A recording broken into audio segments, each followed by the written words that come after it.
So hello welcome guys, welcome back. New video Python programming की।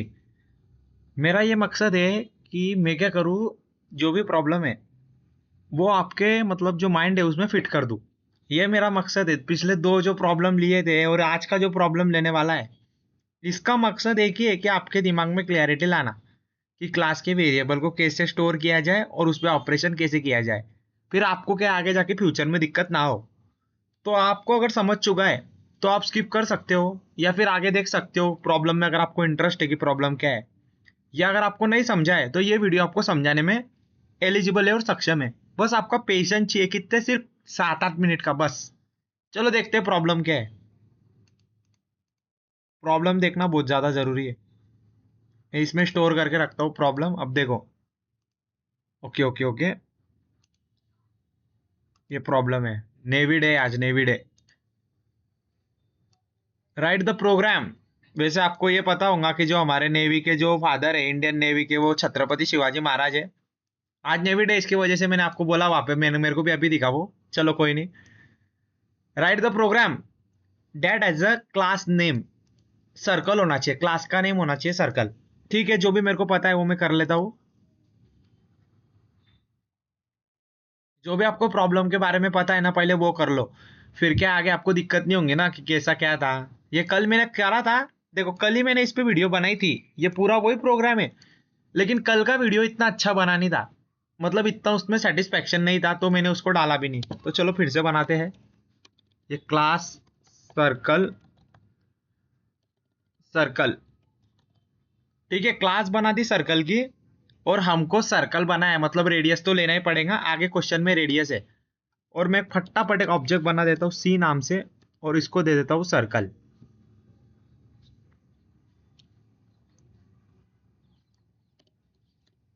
और radius कितनी पास कर दी, मान लो 5। अब आपको मालूम है सेल्फ डॉट रेडियस में चल जाएगा 5। एक क्लास वेरिएबल इस्तेमाल करो, बोले पाई, जो डिफाइन करता है पाई की वैल्यू। क्लास वेरिएबल बोला है, ऑब्जेक्ट वेरिएबल नहीं। तो मैं क्लास वेरिएबल लेता हूँ यहाँ पे, पी आई, और उसको रखता हूँ। आपको मालूम है पाई की वैल्यू क्या होती है, 3.14 होती है। अब आगे बढ़ते हैं, आगे क्या बोला है। ये क्लास वेरिएबल का इस्तेमाल करके उसका एरिया निकालो और सरकमफेरेंस निकालो उस सर्कल का। दो मॉड्यूल लगेंगे, यानी कि अपने को दो सर्कल, दो फंक्शन लगेंगे। एक निकालेंगे एरिया,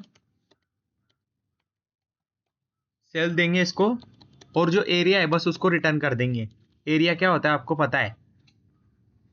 सेल्फ डॉट पाई नहीं करते हम, यहाँ पे क्या करते हैं, सर्कल डॉट पाई करते हैं।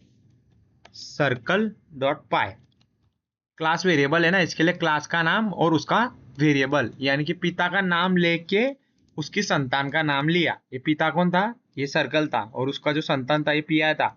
तो पिता का नाम लेके सर्कल का नाम लिया, मतलब वो वेरिएबल का नाम लिया।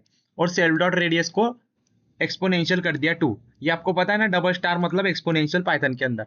आप चाहो तो एक स्टार देके सेल्फ डॉट रेडियस भी कर सकते हो। ये रिटर्न कर दिया। अब ये रिटर्न करने के लिए इसको कॉल करना पड़ेगा। तो प्रिंट एरिया ऑफ सर्कल जो है, और ये कर दिया मैंने इसको कॉल। ठीक उसी तरीके से मैं इसको कॉपी करता हूं और यहाँ पे करता हूं पेस्ट, और यहाँ पे लिखता हूं सरकमफेरेंस। सरकमफेरेंस, RENCM, जो सरकमफेरेंस है सर्कल का वो होगा। और हम यहाँ पे और एक फंक्शन बनाएंगे जिसका नाम होगा सरकमफेरेंस। Def circumference. क्या होता है सरकमफेरेंस का फॉर्मूला, 2 पाई आर। तो रिटर्न कर दो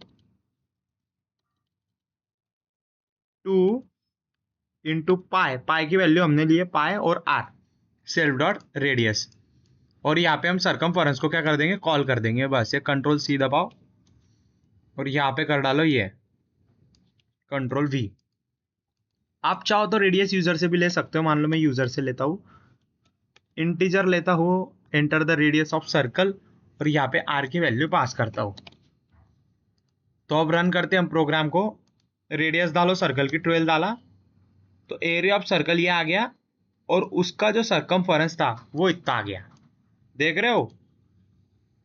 अगर मैं इसको गलती से भी फ्लोट में कर देता था ना, तो देखो क्या कमाल होता था। देखो फ्लोट अगर मैं इसको कर देता था तो कितनी बड़ी वैल्यू आती थी, देखो फ्लोट किया, वही रेडियस डालता हूं मैं 12, और यहाँ पे ये वैल्यू आई थी। मतलब मेरे हिसाब से यहाँ पे 2 डेसिमल के बाद बहुत सारे नंबर आते थे। मेरे हिसाब से मुझे क्या करना चाहिए, यहाँ पे फ्लोट अगर मैं डालता था फ्लोट, तो देखो क्या जाता था नंबर। देखते हैं वही आउटपुट आता है क्या। मुझे आपको एक चीज दिखानी है और उसके लिए वो आउटपुट आना चाहिए, वो आउटपुट आ नहीं रहा है मेरा। मतलब क्या था, मैं आपको क्या बताना चाह रहा था वो मैं आपको बताता हूँ, जानता हूँ आपका टाइम वेस्ट नहीं करता हूँ। मान लो एक कोई तो भी फ्लोट नंबर है, एफ नाम से लेता हूँ, और जिसकी वैल्यू है 4.56, इतनी बड़ी उसकी वैल्यू है। आप चाह रहे हो कि नहीं मुझे खाली डेसिमल के बाद खाली दो ही नंबर चाहिए, तो आप क्या करो, फॉर्मेट फंक्शन का इस्तेमाल करो। आपकी वैल्यू क्या है वो दो, और यहाँ पे स्ट्रिंग में डाल दो 0.2f। ये देखो, मेरे को आपको यही बताना था। जब मैंने वो पिछला वाला प्रोग्राम किया था ना, तो उसमें क्या हुआ था, वो जो फ्लोट है वो बहुत ही बड़ा आ गया था, कुछ इस प्रकार से आ गया था, मतलब उसका सरकमफरेंस। तो फिर मैंने एनालाइज करा कि ऐसे कौन सी मेथड्स है जो मतलब दो दो डेसिमल तक करने के लिए। तो ये फॉर्मेट फंक्शन आप इस्तेमाल कर सकते हो, जिसमें जो पहला आर्ग्यूमेंट ये लिखता है वो नंबर लिखता है जिसको आपको 2 डेसिमल तक चाहिए, और उसके बाद को आपको, अगर मैं 0.3f करता तो ये देखो 3 डिजिट आ जाते थे। देखो 3 डिजिट, डेसिमल के बाद 3 डिजिट, डेसिमल के बाद 5 डिजिट चाहिए, 6 डिजिट चाहिए, वो आपको आपके अनुसार के अनुसार देंगे। ये देखो डेसिमल के बाद 6 डिजिट। तो आप ऐसा इसको इस्तेमाल कर सकते हो। 0.0f किया तो देखते क्या आता है, यानी कुछ भी नहीं, राउंड फिगर करके दे दिया। देखो मतलब उसने नहीं क्या, 4.5, अगर मैं यहाँ पे 4.6 करता था ना, तो मेरे हिसाब से यहाँ पे 4 ही आता था। ये देखो 4 ही आ गया, यानी कि 5 के बराबर रहा और 5 से ऊपर रहा तो वो अगला नंबर दे देगा, और 5 से कम रहा तो उसके पहले का नंबर दे देगा। यानी कि देखो 4 उससे कम था ना 5 से, तो 4 दिया, लेकिन 5 6 था, इक्वल टू 5 था तो डायरेक्ट 5 दे दिया, मतलब राउंड अप करके दे दिया। तो यही था आज का प्रोग्राम। आई होप आपको ये समझ में आया होगा। इजी प्रोग्राम था, ज़्यादा डिफिकल्ट नहीं था। हमने सॉल्व करने का इसको पूरा ट्राई करा। आई होप ये जो क्वेश्चन है, देखो 7 मिनट में मैंने 7 मिनट लिए आपके बस।